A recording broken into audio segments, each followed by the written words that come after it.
What's up, Multiverse? Dr. Dave here. Welcome to the Geek Lounge. So we are a week removed from MCM Comic Con London, at least the first day of MCM Comic Con London, and I figured I'd share with you guys my thoughts, the good, the bad, and the ugly, a review if you will. And just before I give my thoughts, guys, I did want to say I'm also interested to hear your thoughts on the con. Please do drop those in the comments section below, both the good and the bad. One thing I will say though is if it is bad, if it is negative, please, please, please, guys, give constructive feedback. I heard like a few times at this con, one guy in particular was like, man, MCM couldn't put on a Comic-Con to save their lives, and you're looking around going, well, this looks like a pretty successful Comic-Con, to be honest. There's loads of people enjoying themselves. There's just like tons of stuff going on. What do you mean? Like, I actually challenged this guy, and then he's like, you know, this could be better, this could be better. I'm like, there you go. That's constructive feedback, right? Not just giving like a blanket statement. I'm also not saying like one thing couldn't have soured the entire event. You know, I do appreciate that that happens to some people. I was trying to like remember, like Game of Thrones, for instance, right? We were all soured. We all had that bad taste, that sour taste left in our mouth after the end of the show. No one really liked the ending, or is there anyone who likes the ending? If so, drop a comment down below as well. I'd be interested to know that. But we can't like discount the previous 7 seasons, which we all loved and raved about, right? Yes, we left with a bad taste in our mouth, but everything else kind of we liked, we enjoyed. At least that's what we said for like 7 or 8 years, right? So I kind of put that to the con as well, even though there's something that maybe was bad and it soured like your overall like feelings of the con, fair enough, but there are other areas of the con that probably went really well, to be honest. So I wanted to try and do this in somewhat of a chronological order, meaning we have to dart back to when tickets first went on sale, because they did actually increase the price, at least the weekend priority entry tickets for the October event. And now someone please do correct me if I'm not mistaken, but I don't believe they increased the prices for the 3 single day priority entries as well as the 3 single day general entries. It was just the weekend priority ticket, which gives you priority entry on all 3 days, which had the price increase. So I looked back in, because I went to the event in May earlier this year, and I think I paid like £80, it may have been £80, 50, £81, something with like fees, etc, etc. And I think it was like £95 again, maybe with some fees, etc, etc. Let's just call it a £15 increase. And this price has actually carried over to the May event, which is going to be next year, the end 26th to the 28th of May 2024, I think, if memory serves me right. So that £95 price point is still continuing. And now they made out that it was because the con was going to be like bigger, more guests, like bigger in general, right? Let's put it that way. That's the easiest way to put it. And so if after the event now, I think back to what I paid for that priority entry ticket, was it worth it? Well, we're going to discuss like several things in this video, so I'm not going to really give that answer right now, but I will say I'm kind of leaning more towards the not quite, but again, I'll go through a lot of things that will kind of answer that question. And so guests at a Comic-Con are typically the main drawing power, at least as it relates to the priority entry tickets. Other people might come along just to do cosplay, others will just come and enjoy a day out and whatever. But yeah, typically for those priority entry tickets, it is the guests who are the one that is drawing those in, making those sales. And there's one thing we can't deny about last week's show, and that is that the guest list was bigger than ever. Now, I have heard a lot of people say that MCM has turned into an anime con, a voiceover con, and I honestly would somewhat agree with you guys. That doesn't bother me. As you guys can tell, I'm a big anime fan. You can probably see all the anime Funko Pops in the background for me. So that's pretty good for me, but I appreciate anime isn't for everyone. And it is one area where I feel MCM could maybe improve upon in terms of maybe getting some more TV and film actors, guests, etc, rather than just like video game voiceovers, animation voiceovers, anime voiceover actors, because for the last few years, that's definitely been where they've been going. But the other thing I would say is that MCM typically is about the experience. That's kind of what they're going with their con. It's not all about guests essentially, right? They've got like Bandai had a massive booth here this time, and there's like first play on video games, there's like exclusive merch to get from people. It's probably like the closest con we have to New York Comic Con, right? But I do agree the guest list certainly could be a little bit like tastier for the mainstream audiences. But if you do want like guest interactions, guest experiences and whatnot, Monopoly events are kind of the kings, to be honest. They're the ones who tend to be much more in line with like meeting guests, getting things signed, photo ops, etc. As I said, MCM is more the experience. Showmasters, believe it or not, I've never actually been to a Showmasters event. Even though I live in London, they've just always fallen at a really poor time for me. But I understand they're kind of like in the middle from what I've heard from people. But yeah, MCM's more the experience, But having said that, yes, the guest list this year was so much bigger. And so we had anime voiceover actors from the likes of Jujutsu Kaisen, Chainsaw Man, My Hero Academia, tons of video game voiceover actors as well. Steve Downes and Jen Taylor from Halo, the Witcher cast was in town, Baldur's Gate 3, tons of cast members, and then really the big headline guests were Critical Role. And that's not to say there weren't voiceover actors at the show, because Stephen Amell was in town, Andrew Scott was there, Jim Beaver and Felicia Day, as well as some others. But yeah, with the Critical Role guys in town, we knew this one was going to be very, very busy. They have become absolutely huge. Unbelievable. Playing a tabletop RPG, right? Playing D&D. They've become so huge, so famous from it. But I just find them so entertaining. I knew most of them from anime and only really fell in love with Critical Role earlier this year. But when they were announced, they, which I'm trying to think when it was, maybe March, April time, I think. And then it was eventually announced that their tickets were going to go on sale and you should pre-book them because they're going to be super, super busy. And then they announced it was going to be 1 ticket per person. So you got 1 autograph and 1 photo op per person. And then they went on sale sometime in August, I know, because I was in Canada. I had to actually get up pretty early to catch the site going live. And now all of their ticket photo ops and auto ops, pardon me, are through Epic Photo Ops. And now that's one area that could have been better. I appreciate this is not maybe MCM's fault, but they could have surely discussed this with Epic Photo Ops. There was something that went wrong, because when you actually got to make your ticket purchases, there were no limits. You could buy up to 10 tickets. And I thought, well, that's just a bit weird, but you know what? We've bought 2 tickets. So I'm going to try and buy 2 tickets for everyone. I didn't actually get every guest. Ashley Johnson, Matt Mercer and Laura Bailey, I missed out on those guys through the initial ticket prices. They did eventually release more when they decided to do some Sunday auto ops and photo ops. I did eventually catch Laura Bailey. Sadly, I missed out on Matt Mercer and Ashley Johnson though. But I did initially try and buy 2 tickets for everyone. It told me some were sold out. And then I did get 2 for Travis Willingham and Liam O'Brien, and was then refunded pretty quickly, which, you know, is pretty good. But it's kind of like, why were the limits not in there in the first place? Why were you able to select up to 10 autographs? It's so stupid. I'm sure some other people thought the same if they bought multiple tickets, but the way to get around that was you had to make a separate purchase with a separate email address. But it's just that should have been managed better. I've seen it with other, especially Monopoly events. They use Ticket Quarter, and I've seen sometimes when there's a limit of 1 per person, you can only select 1. So that should have been the same with the Critical Role guys. Again, I don't know whose fault that was. Epic Photo Ops, MCM, a mixture of both in terms of the communication. I think the site actually did go down, if I recall, as well, which upset a lot of people. It kind of crashed, but I mean, so many people were going to go. I think big guests are always kind of underestimated, pardon me, especially these guys, because it's they're just a bunch of nerdy ass voice actors playing Dungeons and Dragons, right? But they've become so huge. I mean, the fact that they sold out a 12,500 arena show at Wembley, would have been the Wednesday before, right? So a week and a half ago. Absolutely insane. But yeah, I think it crashed and then it took a little while to come back. So I know that upset a lot of people.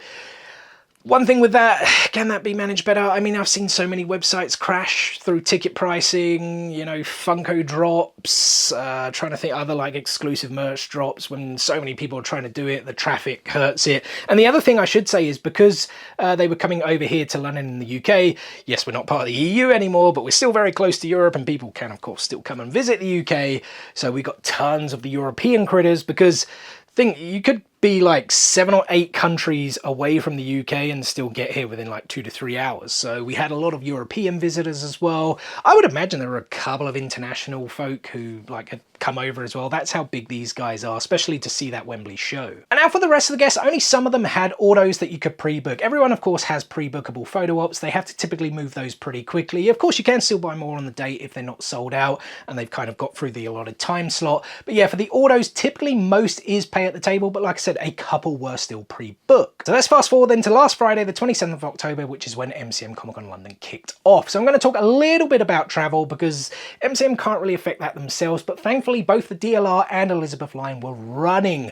I'm going back to Star Wars Celebration earlier this year when they actually closed off the Elizabeth line. I mean, man, a major event, thousands of people, and they actually closed off half the access to the XL. Again, I know MCM can't affect this, but man, that was just chaos. More getting out than getting in, I would say. At least that was my experience, but yeah, this time getting out was not really a problem, and we pretty much left right near the end of the day each time. Yeah, you've always got a little bit of a wait, but there's like thousands of people trying to get out of a con, right? But yeah, thankfully those two parts of that station were open. So getting into the venue was actually a bit different this year. They actually done away with the bag searches and actually had these metal detectors up. I actually think, if memory serves me right, they may have done this with Star Wars Celebration, so they've probably kind of mixed that in. Again, I don't know if this like affected the cost or whatnot, but they're trying to move people through a little bit quickly, and if you got like detected on the scanner, then they had to like search your bag or whatever, like ask you some questions. But you know, for us it was relatively easy. Cosplayers, it's always going to be difficult when you're bringing weapons. These things need to be checked, and then I think you need to go and get them tagged, because on the final day, I know I'm skipping forward a little bit, but this still relates to like security and entry and whatnot, but on the final day my brother actually bought his Cal Kestis lightsaber to get signed by Travis Willingham. If you guys have played Jedi Fallen Order, Travis actually voiced and did the motion capture for Jaro Tapul, who was Cal Kestis' master and of course the original owner of that lightsaber, so we actually got that box signed. But when we took it in, it was obviously flagged on the scanner. The guy did like looks at it and whatnot, then he actually had to go over to like a more senior member of the security team, and they kind of looked at it and they were like, oh, this is pretty heavy, and then it was like almost like suggesting it could be a weapon, because we'd spoken to a guy who did a Daredevil cosplay the day before, and they actually took his cane off him, saying it could be used as a weapon. And we were like, oh, but they're selling canes in the con, so that's a bit stupid. And that was pretty much the argument we then used, saying, well, they're selling these in there, so surely you've got to like not allow the vendors to sell this stuff if you're then taking it away from people to bring in. Not to mention, we brought things like this to the XL earlier this year at Star Wars Celebration. They were like, okay, just go and get it tagged then. And we stood in the tag line, which seemed to be taking forever, to be honest. Like, you know, you've already like searched or looked at these cosplay weapons. Surely now you just go up and get them tagged. That's kind of what we thought. And we're standing in, but the person doing the tags was still doing like loads of inspection work, and it was like, but surely the security guards have already done that, right? Anyway, a little bit weird. So in the end, we were like, you know what, just put it in the bag. Like, you're never going to take the saber out of the box. Just put it in your bag and let's just go through. And we did. And then like no one stopped us. I still think security were a bit lax to an extent, but I kind of get it. Like, you've got thousands of people attending an event, right? Do you be super, super duper like health and safety conscious, you know, like what's the word I'm looking for? I don't know, strict maybe, like super duper strict, because then you're just going to like cause this massive bottleneck. You're potentially going to be causing more health and safety issues than rather trying to get people in. So like being that super like strict, as I said, or do you be a bit more lax and try and get the lines moving and whatnot? So it's kind of one of those things, right? But for the general part, I thought security was not too bad. We actually had our passes already delivered to us, so I can't really speak too much about people actually then going up to collect their passes, you know, who hadn't had them mailed to them. So if anyone has any thoughts on that, you know, share below. And now whenever I attend MCM Comic Con, I always have a plan for all 3 days. The Friday, I typically try and get all of my autographs out the way. The Saturday is always the busiest day, so I pretty much try and enjoy the con where I can, you know, just walk around the stalls, chat with some people, maybe take some pictures with cosplayers, etc, etc. Generally kind of enjoying the event, because like I can't really do too much filming because everyone, like, I don't want to jeopardize a purchase or anything. Most of my autographs I've already got out of the way. Maybe I'll get a few more, but it's just like such a super busy day. I just try to enjoy it to an extent. And I just mentioned it, Sunday is typically where I do all my filming. Sometimes I may do a bit of filming on the Friday, a bit like here on the Saturday, but typically most of it on the Sunday. So I had intended to get most of my guests autographs on the Friday, but with the Critical Role crew being in town, as I mentioned, I did get some of their autographs. They were only doing stuff on the Saturday and Sunday, so I kind of knew it was going to be really busy for me on the Saturday, and I was then kind of thinking, well, you know what, I'll get most of my autographs again out the way today, but I should then have quite a bit of time to like film this afternoon maybe, but that actually didn't happen. And so I headed straight to the autograph area and went to KG Tang's line, who is the voice of Gojo in Jujutsu Kaisen, the voice of Sanemi in Demon Slayer, amongst others. And now normally at MCM Comic Cons, you've kind of waited an hour and then they've come out. So with prior to entry on the Friday, 10 a.m. I think, yeah, 10 a.m. on the Friday and the Sunday, and 11 a.m. on the Saturday. So we came in, headed straight to the line, and kind of really expecting guests at around 11 o'clock like normal. I went in to just check the app to see, you know, when guys would be here and there, because the app, to be fair, is actually pretty decent. Basic, but decent, and you can see that they've got photo ops at such a time, signings at such a time, panel, etc, etc.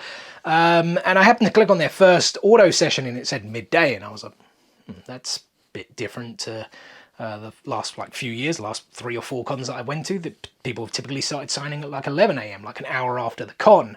So I was thinking, maybe it will. And I asked one of the crew members and he said, yeah, some guests will probably arrive earlier, some will arrive at that scheduled time. It is what it is. And I was like, you know what, fair enough.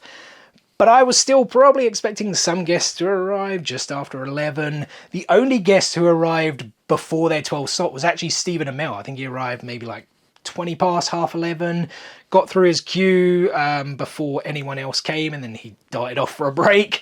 So yeah, all these guys then arrived at 12, which, you know, straight away I was like, what on earth is the point of a priority entry ticket then if guests are only arriving or only starting their signings and autographs 2 hours after getting into the event? Because MCM, although there is some exclusive merch, it's not the same as the US. We don't have those releases. We did at Star Wars Celebration, but Celebration's this massive celebration, for lack of a better word, of all things Star Wars. So you do get typically all the big new releases there. Whereas here at MCM, it's not, even though it's Repop, it's not the same as New York Comic Con. So you're kind of like, well, getting that priority entry, what are the major benefits? To me, the major benefit was that I would get at least an hour of kind of queuing and going around the guest autographs before the general entry then came in at 12. But if the autograph signings are now only starting at 12, and if that's going to be the case going forward, for me personally, I do not see the point in a priority entry ticket, certainly not the all 3-day one. And so majority of the guests arrived dead on 12, but of course they had to sit down, get all the pens out, get the prints out, you know, pretty much do the setup, etc, etc. So it was about 10 past 12, quarter past 12 when they were ready to start.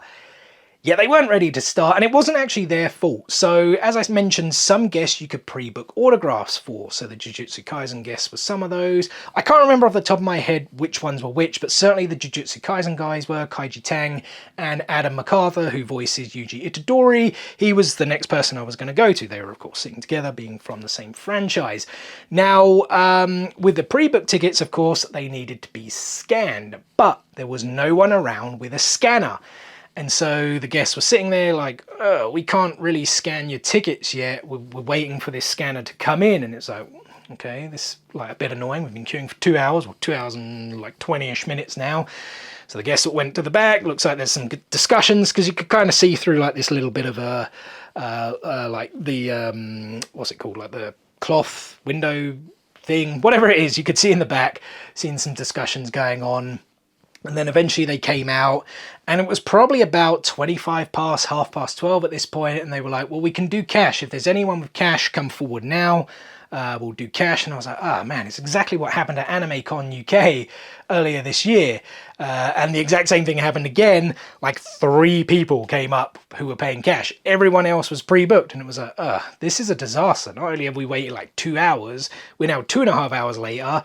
They're here, and we actually can't get our tickets scanned that we've paid for months, weeks, whatever in advance. Very, very frustrating, but they actually made the decision then that what they were going to do is take photographs of people's like QR codes and would eventually scan them in the future. So we finally got the line moving, was all good. KG Tang and Adam MacArthur were charging £20 for quotes on Funko Pops, which I always feel £20 is quite steep for a quote. Tenner I can maybe accept. £20, don't get me wrong, I still paid it, of course, but like £20 just seems so steep. But you see it a lot now, especially with anime voice actors, quotes being added to things, Funko Pops like generally almost like demanding like an extra tenner or something to have a Funko Pop or a figure signed as well. It just seems a way of like monopolizing it, getting a bit more money in, etc, etc. So yeah, the £20 for a quote, so I was also like, that's a little bit steep. Tenner I could maybe understand. 20 though, that's quite steep. Is what it is anyway. Finished with KG Tang, went into Adam MacArthur's line. Didn't take super long, maybe another half an hour. They still didn't have the scanner out at this point, which it's like 1 o'clock now.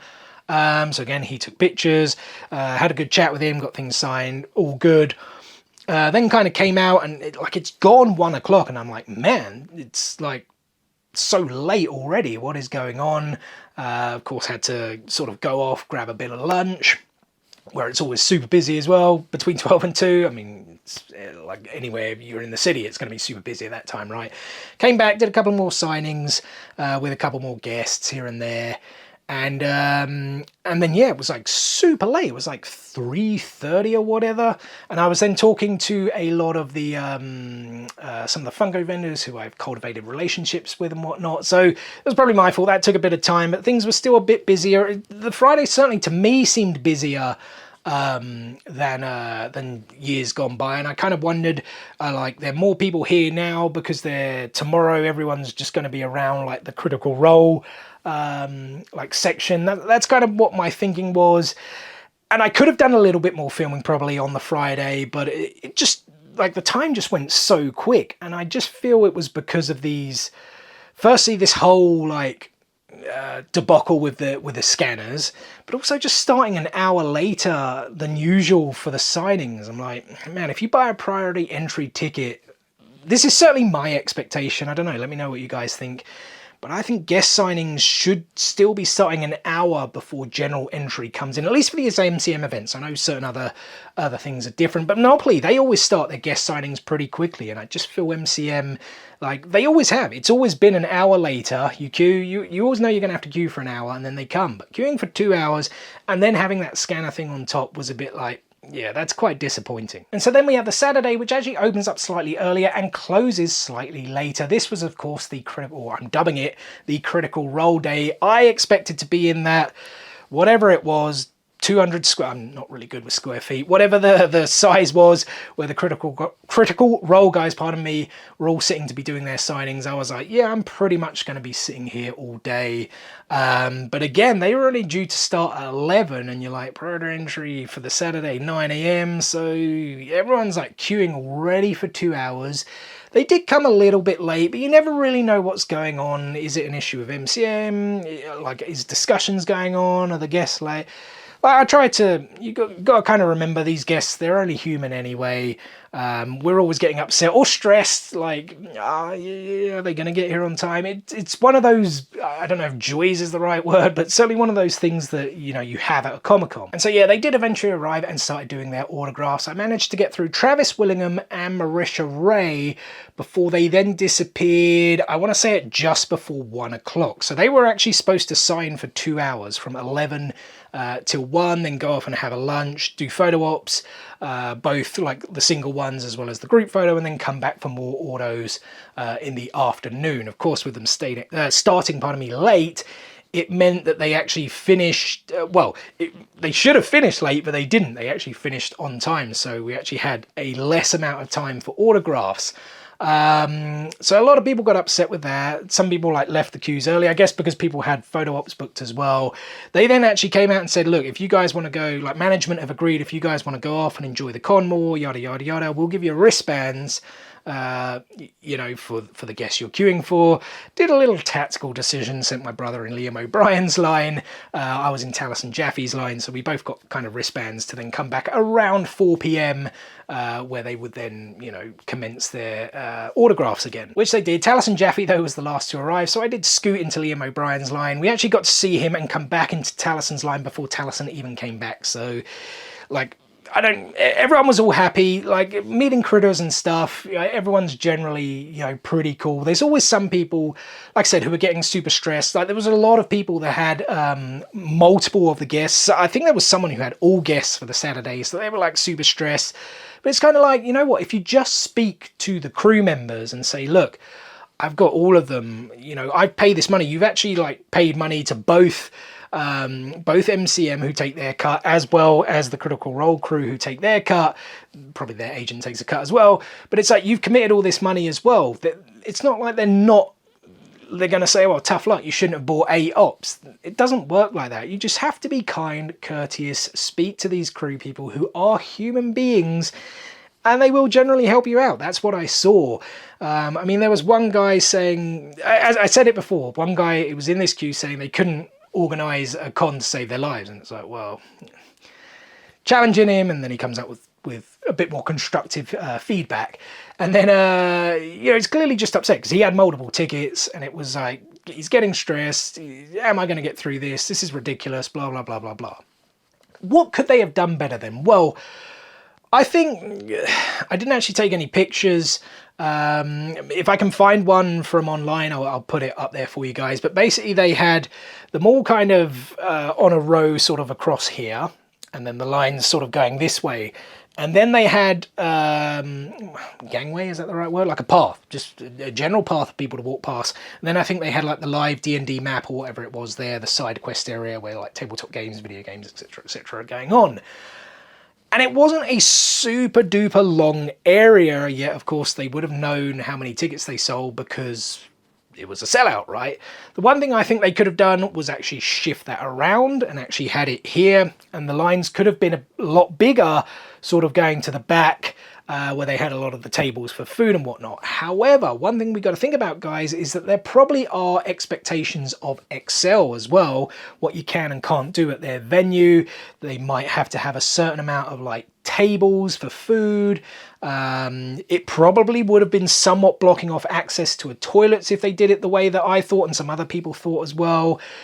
So it's kind of one of those things, like we all try and think logically, oh, this is what you could do, this is what you should do, etc., etc. But, you know, I'm not personally in or ever really like done any kind of event planning or whatnot, so I'm certainly not a professional, again, going by logic, but I'm sure there's so many like aspects that come into it that we just never kind of think of, right? One thing we maybe could have done was time tickets for these guests. Now, I look back at Star Wars Celebration where it was managed very, very well, the time tickets for some of the guests. But I believe, if memory serves me right, it was only like 2 or 3 guests. For sure, Ewan McGregor and Hayden Christensen. I can't remember if Rosario Dawson was one of them.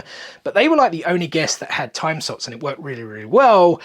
Yeah, that's like 2 guests, 2, 3 guests, right? When you've got 8 guests, that can be a little bit difficult, especially if you then, pardon me, have bought multiple tickets. If you've got all 8 on the one day, you know, scheduling times, do you then miss your time? What happens? Yada, yada. You see what I mean? It's one of those things where in theory it could work, but, you know, in practice, would it actually work? Like at first I was thinking this is how they should have done it. And then when I've like had time to think over the last week, I'm like, you know what, in practice, it may not have actually worked. I think in general, the guys didn't do too bad a job. I'm sure they got a lot of negative stuff. I tried to like say to a few of them, especially the guy at this, I can't remember, was it John, I think his name was, who was handling Sam Riegel on the first day. He like made sure my paint pen was all good. Like I shook his hand the second day. I said, thank you so much. I think you guys are doing a pretty decent job of, you know, like the kind of best way you can handle it. Yes, there's ways that maybe could have been better.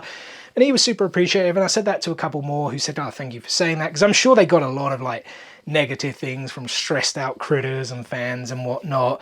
Because again, there are probably people who actually weren't critters. Like these guys will like crossover in like anime and video games. Laura Bailey's like voiceover royalty essentially, right? So yeah, I'm sure they got a lot of stress, but I, for the most part, thought they could have handled it fairly well. Maybe a few little instances that could have been better. But again, as I just said, I don't know if that would have been logical in my head.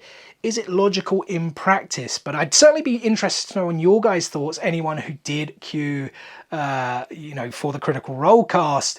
What do you think MCM could have done better? Certainly using your noggin. It's certainly something I would like to discuss a bit more because I think they are going to come back. I was told that they're in negotiation, likely to come back in about 2 years, but obviously nothing's set in stone. And so yeah, I spent most of that Saturday, like I said, in that one area with a bunch of different critters, talking to them.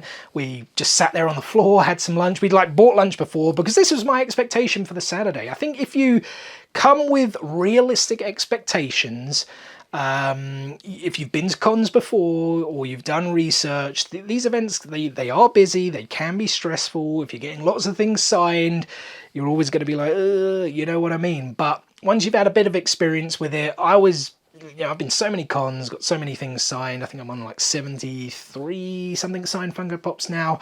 You kind of get that bit of experience and expectation of what's to come. And I still feel there are some people that don't manage that expectation so well. They kind of selfishly, and not that I'm having a knock, it's more it's like a human nature thing. You forget like there are other hundreds or even thousands of people in a round, so you kind of have selfish thoughts, which is fine. We're all human, right? But yeah, I'm actually getting right off topic here. So yeah, the Saturday I pretty much spent all day in and around that area. Wandered off a little bit when we got those wristbands, but yeah, it didn't really leave me with a lot of time to do too much on the Saturday either. And then came the Sunday where I had Laura Bailey's ticket. I did actually have another Travis Willingham ticket. As I mentioned, my brother bought his lightsaber box to get signed. So we actually went both in those queues, but we couldn't start queuing straight away. So we got in, so it was 10 a.m, the priority entry for the Sunday. So many people arrived to the event at like 7 a.m. because it was the Critical Role panel that was going to be taking place at 11 a.m. and so many people kind of arrived super early to get like the front row seats. Like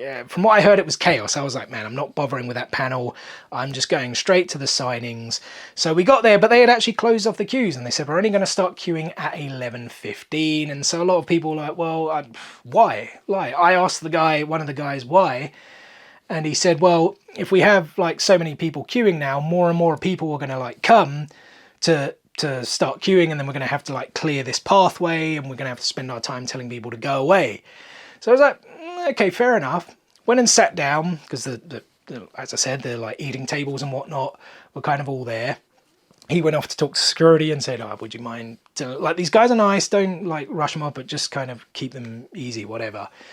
But then we kind of sat there, and then for probably the next 45 minutes, all right, because this would have been like maybe 10 past 10 at this point, the crew guys are telling people, oh, you can't queue here. So you're doing exactly what you like said you didn't want to do, and this is why you didn't have the queues open. You know what I mean? The logic was a little bit, okay. And not a super duper amount of people were arriving either. I imagine so many were still in the panel, or some were still general entry tickets as well. So it was kind of like, yeah, I don't think the queues would have been super duper long, to be honest. But okay, it was what it was. 11:15 comes by and they open up the queues and we walked in. No harm done. Is what it is. They obviously came back from the panel. And yeah, we got our things signed. Not really a huge deal. I think they didn't get through all of the autos because they weren't actually originally intending to come back after, like they only had one auto session on the Sunday. They then had the crew, like the entire crew photo ops, or group photo ops as they call it, as well as a single ops, and then that was supposed to be it. But I don't think they got through every single autograph, so some people came back with wristbands just to like finish up at the end of the day. But yeah, I did get a couple more signings on the Sundays. I met like Doug Cockle, who voiced Geralt in The Witcher, Steve Downs from Halo. Were they the only two guys I met on the Sunday, maybe? I think so, to get things signed. Doug Cockle's queue took a bit of a while. I won't go into my little rant that I did with my haul video, actually. There's a link to it, whichever side it goes up, if you guys wanted to check out the full haul, full sign haul, I should say, that we got from MCM Comic Con. But yeah, his queue took a little bit long, but again, I'm not going to get into that for this video. So yeah, again, we didn't have like then a super duper amount of time to really walk around the con. There were like some stores that I'd gone to previous years by who I knew were there, and I just didn't find them. I didn't see them. We just didn't get to experience the full amount because of the whole just queuing for so long for guests and whatnot. So as I said, for the Critical Role guys, this was my expectation. For the guys on the Friday, no, I expected like autographs to start earlier. I honestly don't see the point in that weekend priority entry ticket. I don't really see what it brings in value before they even increase the price, if I'm being honest. If someone has some other things that I don't know about, that maybe, oh, you could get this if you got a prior entry ticket. I know prior entry tickets got to the Critical Role panel. Maybe they were selling off of that. I'm not entirely sure. If someone knows a bit more information, drop some comments below.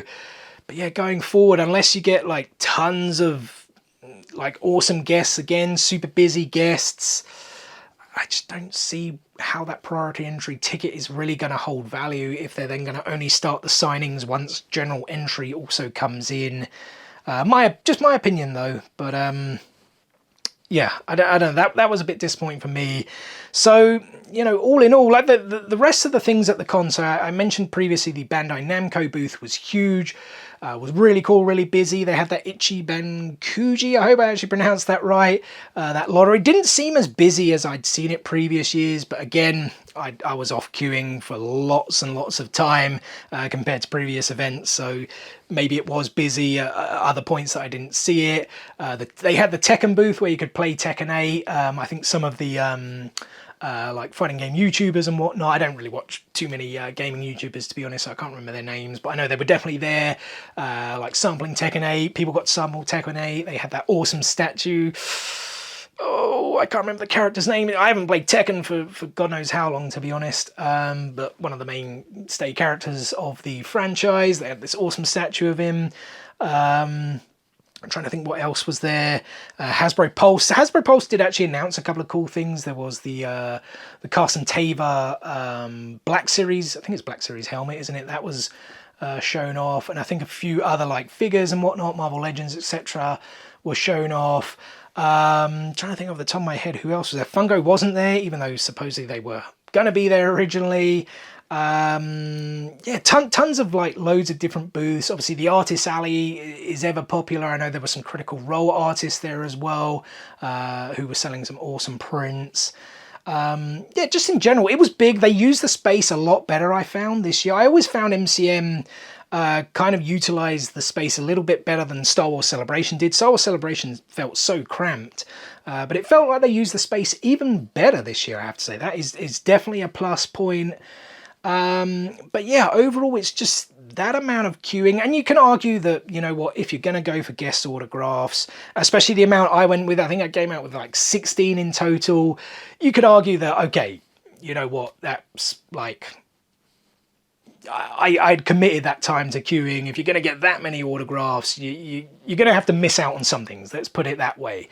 So I kind of expected that to an extent, but not to the extent that it actually happened, where I just didn't get to see a huge amount of the con. I probably got a general decent once over of like almost every sort of store and whatnot, but not a great look at everything. So my overall feeling this year was like really mixed, to be honest. If I had to give the con a score out of 10, it would be like a 7, maybe a 7.5. I just, like, it's so weird. I came out with 16 new Funko Pops signed 16 new signed Funko Pops in my collection, I should say. And some of them I love. Getting to meet the Critical Role crew, absolutely amazing. Gutted I didn't meet Matt or Ashley, but hopefully one day. The rest of the guests were all super awesome. But it's just, I just feel with a priority entry ticket, like the amount of queuing and things, yeah, it just somewhat left me like a weird feeling. I don't know, like very mixed. Like, had I not had to queue for so long and I could enjoy the con a bit more, let's say this would have been a solid 9, 9.5, maybe even pushing a 10 out of 10, because there was still some pretty cool stuff there. But yeah, it was just overall that amount of time queuing could have been negated if guests come out a bit early. I don't know what guest negotiations and things are like, but at Monopoly events, guests are pretty much either signing or doing photo ops from the minute we enter. Past MCMs, they've been doing it an hour after a priority entry. I hope it goes back to that, especially if they get some really cool guests come May.